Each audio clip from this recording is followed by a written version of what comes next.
if you succeed in navigating your way through the process of accepting destiny and thy will be done, that the outcome is peace, right? Now watch. What I just got done saying is if everybody was going to be honest here, they would all say that they don't understand this business of thy will be done. Yes. And yet the peace that is found when you navigate your way through this process is called the peace that passeth understanding. Isn't that interesting? So if you backpedal from there, right, what you can see is that it's not necessary for you to understand. So the fact that you don't understand thy will be done is irrelevant. It's irrelevant. All that's necessary for you to get the benefit of experiencing thy will be done is a willingness to get that it's true. Not understanding, is a willingness to get that it's true. That's why in a lot of the traditional practices, humility is made such a big deal of, right? Because who are you to understand? You see? Who are we to understand what's going on here, you know? Many people have gone before us that have been naive enough to think that it was possible. They're called philosophers, right? Or scientists, you know? But in both cases, when push comes to shove, they come up with the same thing you and I do. You know, that there is no way to understand something as incomprehensible as thy will be done. That's one of the reasons that I suspect that that a lot of traditions skip over it or, you know, turn it into something else that can be understood, you know, whatever the case may be. But what I say to you is that it need not be understood. And as the Peace Pilgrim said, what needs to happen for peace to be a reality is not that we understand how to get there, you know, or not that we understand how it works, right? No, that we're willing to do what? Yeah, but peace is not going to happen by itself. Because it's not going to happen by itself because the condition in which most of us live our lives is inherently not peaceful. It's inherently not peaceful because once you're a separate self, there's no peace for a separate self. There's no peace for a personality. Haven't you noticed? Yeah. There's no peace for a personality. How can there be peace? Because a personality is a setup, right? It's a setup for suffering. There can't be peace for a personality because a personality is unstable. There's no stability there. There's no place to put your feet down there. You can't take a stand as a personality.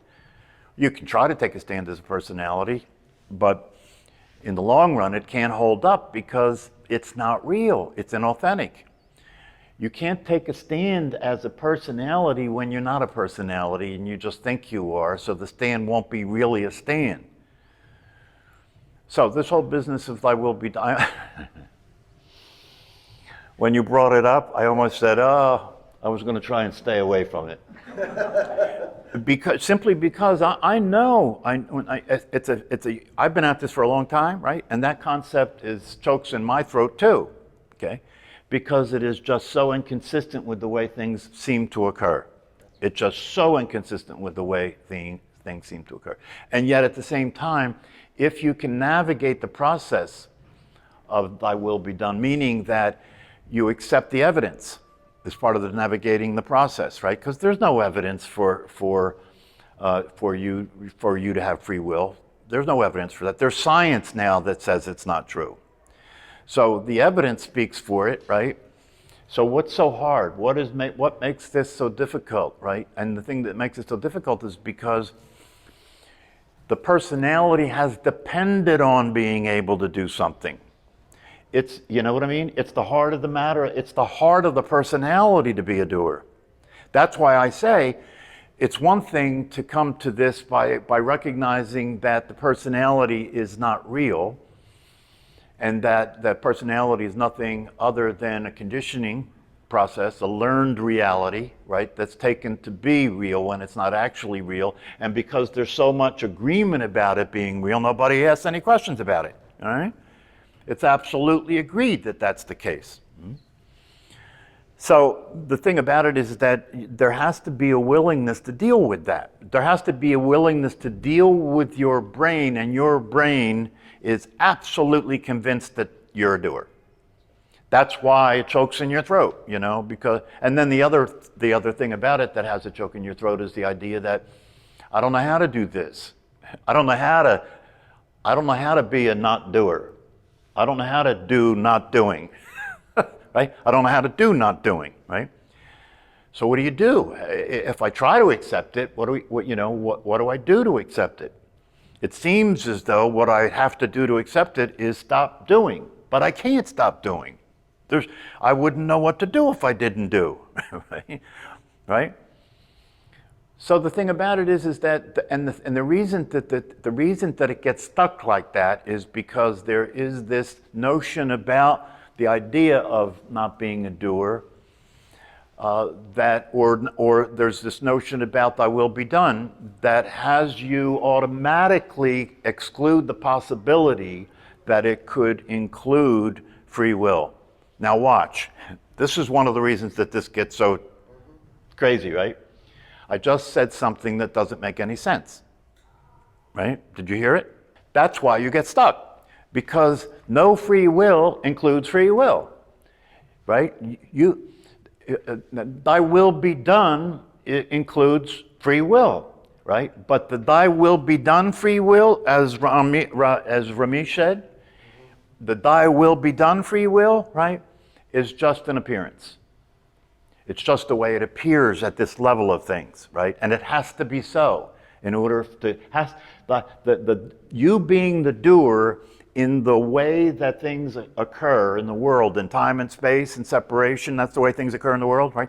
You being a doer in that world, it has to be so. It has to be the case. Just look at it this way. Could we have a relationship without it? Would relationship be possible without it? Would human relations be possible without it? No. And we can't not have human relations, right? We can't, right? So that's the free will inside of no free will.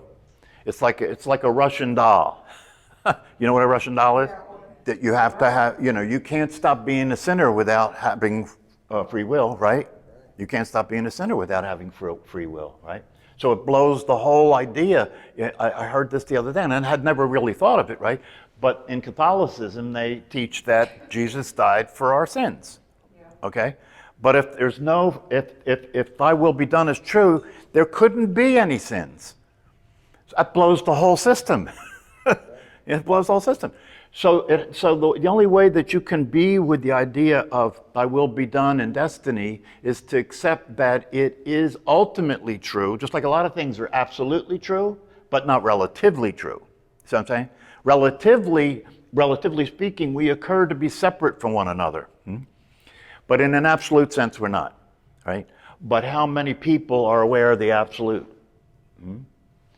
So it's not, see, for most people, this isn't a problem, because for most people, it's an absolute done deal that they have free will. So this conversation would be ridiculous for a lot of people. That's why a lot of people ain't here, right? But now watch how crazy the mind is, right? But even though that's the case, right? If my name was Eckhart Tolle, I could get away with it. Yes. You understand? Yes. Because nobody is going to argue with him. And he's sophisticated enough to be able to present it in a way that it's palatable, right? But that doesn't change the fact that as you go through your day, right? If you really pay attention, as you go, because I've been practicing this as hard as I can, right? And I've been around for a while. I've done a lot of practice, right? And I have a pretty deep understanding about these matters, right? And it's a challenge. It's a challenge. It's one thing to sit here and talk about it, right? And I got a black belt in conversation, so I could talk to most people into anything, right? To be a good therapist, you got to be a manipulator, right? So the reality of it is that if we could sit here and have a conversation about it, and I could bring you, or you could bring yourself to a place where you could get it, right? Even though it still doesn't make any sense, but you can get it, right? Because the evidence speaks so loud for that being the case, right? So you could get it, right? But having gotten it here and then walk out there, and it won't make any difference. See, here's the deal. Here's the deal. If you persist in this crazy process of waking up, right?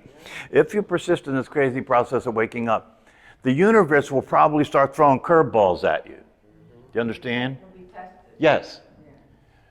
The thing is this, you will know that you're in the process of awakening when that happens if you recognize that it's a test. If you don't, and you identify with your feelings and your thoughts at that time, you'll just be another miserable person, that's all, right? But if you recognize it as a test, now here's the thing, if you recognize it as a test, right, it doesn't mean doesn't mean that the annoyance won't happen. No, the only difference is that you won't be being annoyed, you won't identify with that emotion, right? It'll occur in your presence, you'll be present to it, but you won't be it. You won't be being annoyed. You'll be aware of annoyance. This is what Nisargadatta said when he was dying.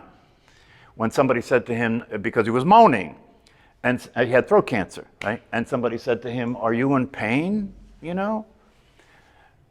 And he said, "There is pain." He didn't say, "I am in pain." He said, "There is pain," right? That's the distinction. Now, a lot of people, the person will process information like that and say, "Well, I don't know if I like that. I'm in this for no pain." I'm not in this to be aware of pain. I'm in this for no pain, right? But that's unrealistic, right? That's unrealistic, right?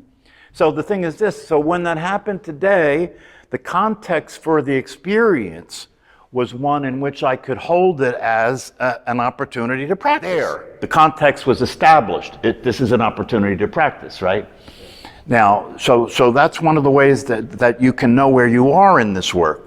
Now, another thing is, thy will be done. So in the middle of those situations like the one I just described, right? How would thy will be done work? It's one thing to be aware in such a way where you're not the upset, you're aware of the upset, okay? That's one thing, right? But what about thy will be done?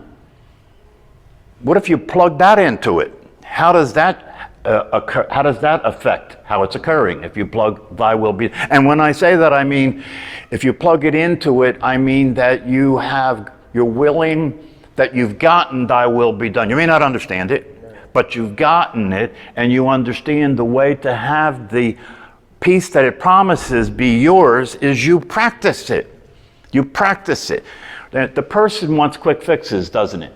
Right? Because you've been brought up that way, you know, everything's a quick fix, right? But reality doesn't respect quick fixes, right? In this matter, because your brain has been indoctrinated to be insane, right? So in this matter, you've got to undo that mess. And the only way you're going to undo that mess is to practice an alternative. That's all. Practice an alternative. Therefore, you wake up in the morning, as I have said here before, and you notice you're on the person channel. When you wake up, you're on the person channel, right? So when you wake up and you're on the person channel, you change the channel to the awareness channel. When it's the awareness channel, you have changed the channel to be the space in which things happen, not the things that are happening. That's the channel.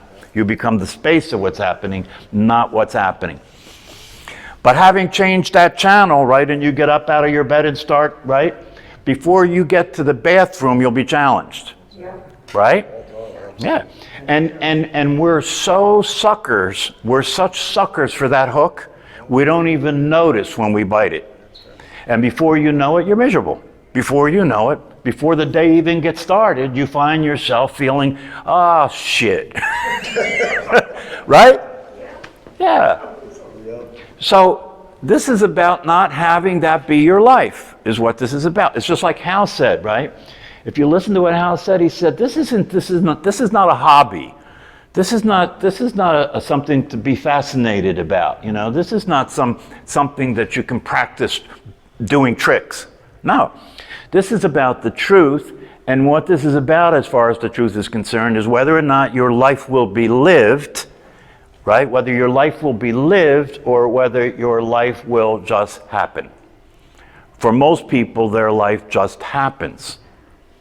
The body, the person's born into the body, lives as the body, not as an awake awareness, and that stays that way until the body dies. Nobody showed up.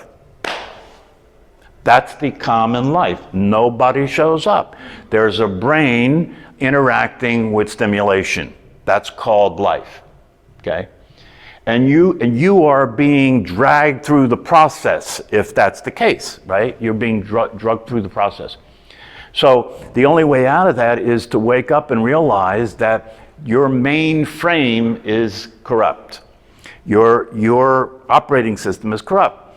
And it can't change that itself. It's going to keep being corrupt, and it's going to keep producing negative results.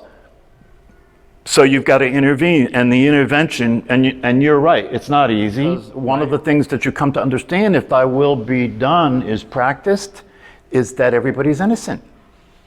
Everybody's innocent. The people that are ripping people off, it was their destiny to rip people off. The people that are getting ripped off, it was their destiny to get ripped off. Life, if you could bring that into life in such a way that it's it's the way you're looking at it, right? So that you train yourself to see thy will be done. You train, just like you got trained to see the way you see it now. That's all training, right? So you become aware of the fact that that training is not serving you, and you retrain yourself to the thy will be done process. Is it easy? No, because your brain will keep counteracting it, right? Your brain will keep counteracting it to try and stop it from happening. Why? Because if it happens, it's over. It is the hinge that your personality depends on to maintain its existence. Ramesh, I think Ramesh tried to get that out there, but, he didn't want to freak people all the way out. But it is the truth. He did say it. He saw it to be the case for himself. He saw it to be the case for other people that were realized beings. He says over and over again, they didn't change in terms of not identifying with the physical body. They didn't change in terms of identifying with the physical body. They didn't even change in terms of identifying themselves as a separate person, did they? Even Jesus Christ identified himself as a separate person, right? So he could talk to other people and be in relationship, and he identified himself as having a physical body, so he could function in time and space. But the one thing that was different, right, about him and every other person that was self-realized is that they knew that they had no free will.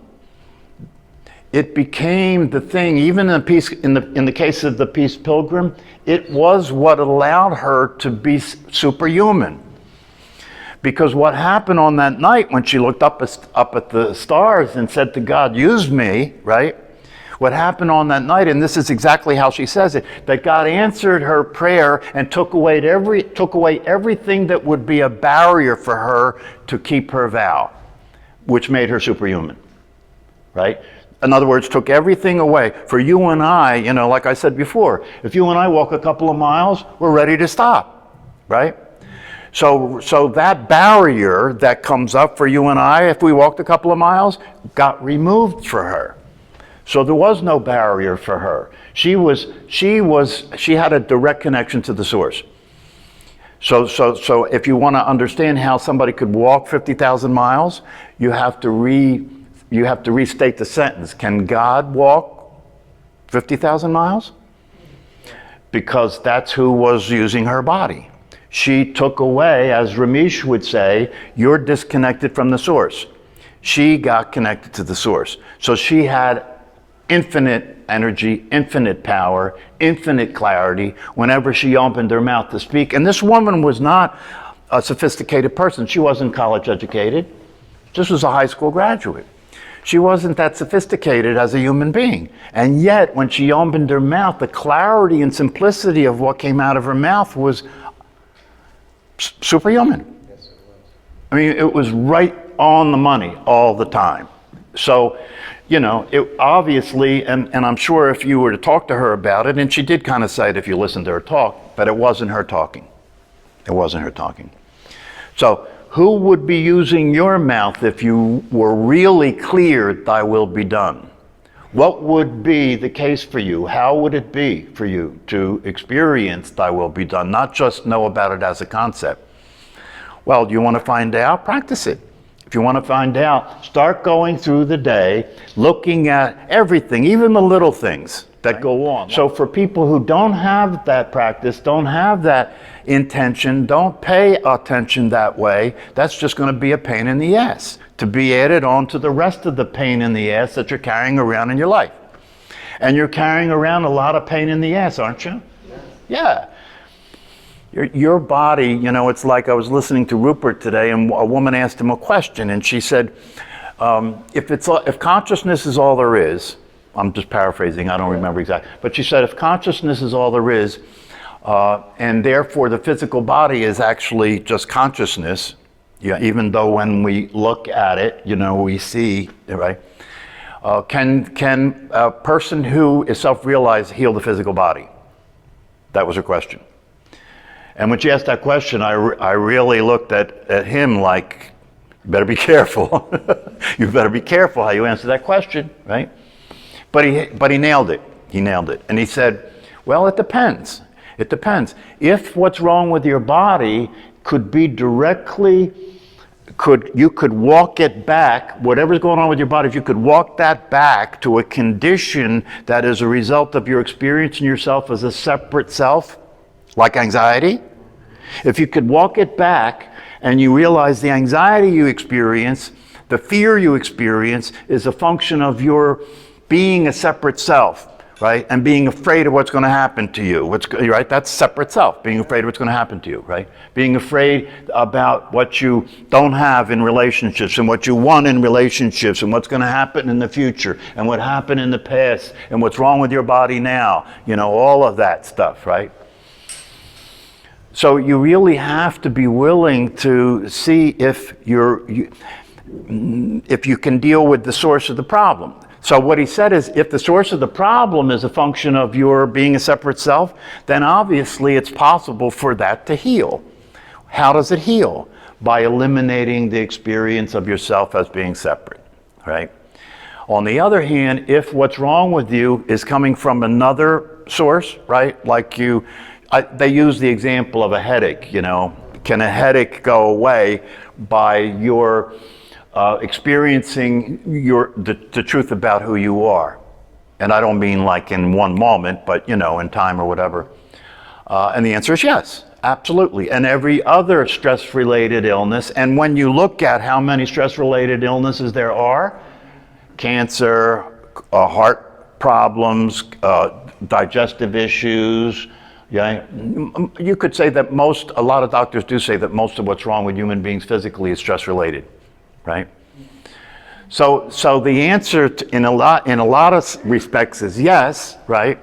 But then about this headache thing, he said, but if you fell and hit your head, that headache is different. That wouldn't be being caused by being a separate self. That's just part of being in the world, right? And so that's why it's not, 100%, you have to look at things in more detail. But when he was saying this, what occurred to me was, and he didn't say it, but it would have been interesting if he said, and if you apply thy will be done to this situation, right? What difference would that make? How would that have this be different? Because ultimately, these practices and these teachings, ultimately, if they're going to pay off, right, then we have to experience who we are as a space of acceptance. We have to experience who we are as a space of acceptance. I didn't say you have to accept things. Then I'm talking to a person. You have to experience the space that you are as acceptance. It doesn't reject anything, One of my teachers used to refer to himself as a clearing. He said, I'm a clearing. That's really a neat way of describing your awareness. I'm a clearing. I'm a clearing for what happens to show up in. You see, I'm a clearing for what occurs to show up in. If I can maintain that as my true nature, as my experience, everything that comes will go. If I don't maintain that, things will come and I'll get stuck. right? As soon as something happens and you go off into a reaction about it, right? You're literally keeping the suffering going. Literally keeping the suffering going. That's why if I talk to people when I talk to people who are stuck in a mental state, when they're stuck in a personality state, right? All they can do is keep repeating the story. That's all they can do, right? Right. Yeah, all they can do is keep repeating the story. Oh, but this happened, and then that happened, and this happened, and oh my God, and that happened, and now there's a war, you know, and the politics, and my relatives, and my past, and my future, and my car, and my bills, right? It's not hard to talk yourself into being suicidal. It goes on and on. Yeah, there's no end to it, right? It goes on and on. There's no end to it. So here we are with an opportunity to expose ourselves to the truth, to a practice that can allow you to be in the world but not of the world, can allow you to experience what's happening in a way that can give you the experience of being unaffected and being peaceful as the awareness itself. So I was aware of annoyance, right? But there's a difference between being aware of annoyance and being annoyed. And when you're aware of annoyance, right, that annoyance will come and it will go because you are not involved. Do you see? When you're aware of whatever's going on with you mentally or emotionally, right, but you're not involved, right? In other words, it hasn't captured your attention. You didn't go with it and start to think more and more stupid shit, right? So if you're aware of it, it'll come and go because you're aware of it. But if you get involved with what you're aware of, now it has to stay so you can participate. It has to stay so you can participate. That's what we mean by what you resist persist. Because involving yourself with something that has nothing to do with you, is how you can get yourself in trouble. And what's going on in your brain has nothing to do with you. It's a computer that got programmed and it's playing a program. That's all that's happening. It's just playing a program, and it'll keep playing a program, but that program can be modified. Therefore, you have no free will, but that includes modifying the program, right? You have no free will because your conditioning is the source of your behavior, right? But your conditioning can change. Can it? That's why we're here. If your conditioning couldn't change, this would be sadistic. You know, I'd be luring you like sheep to the slaughter, right? And you can see a lot of that out there in the world where people will have meetings like this, and at the end of the meeting, you know, they'll say, now it's time to sign up. Are you going to sign up? Right? Are you going to do the right thing? So please allow yourself to understand that the truth is not, especially today, the truth is no longer esoteric. The truth is no longer a secret. It's available to us. It's available to you. We talk about it here. But to talk about it here and to recognize its availability and to understand these concepts might make you a good student, right? But it's not going to make any difference in your life. You know, you could go to a party and you know, present a good rap about meditation. And if you do that and you're doing it to get attention and to have your personality be attractive, what the fuck? Oh, excuse me. What will you have accomplished? You see? Because you have to keep that going, right? You have to keep that going. You can't just be that. You can't just be that way and then stop. No, you have to keep the act going. You have to keep the pretense going. You have to keep being the life of the party until it kills you. So I really implore you and really invite you to practice. To practice. Don't just listen to this. Don't just understand what you can understand. You know, don't just have conceptual recognition. Put it to practice in your life. You know, you have the availability. You know, a lot of teachers say that life is a school. You have the ability all day long to practice, because all day long you'll be challenged in little ways and big ways, right? And so there's a constant opportunity for you to practice. And the more you practice, the more you maintain a context for what's happening, like the space that it's happening in, right? The less upset there'll be. The less upset there'll be, the more peace there'll be, the more enjoyment there'll be, the more excitement and aliveness there'll be. So when it comes time for the body to be buried, you can watch it instead of be it. That's what the promise of it is, right? But you won't see, and this is interesting in a way, really, because you won't find out if that's true until the time comes. Yeah, that's true. Right? That's right. So where do you want to put your money? See? Where do you want to put your money? The teachers and the people from the wisdom traditions, the great masters, they all say, it's true. Death isn't real. It's true. And the thing is, one of the reasons it's a good thing to deepen your understanding, because the deeper your understanding is, the easier it is to accept that it is true. Yeah, until you can have the confidence, right, that you can be confident that when the time comes, you can relax.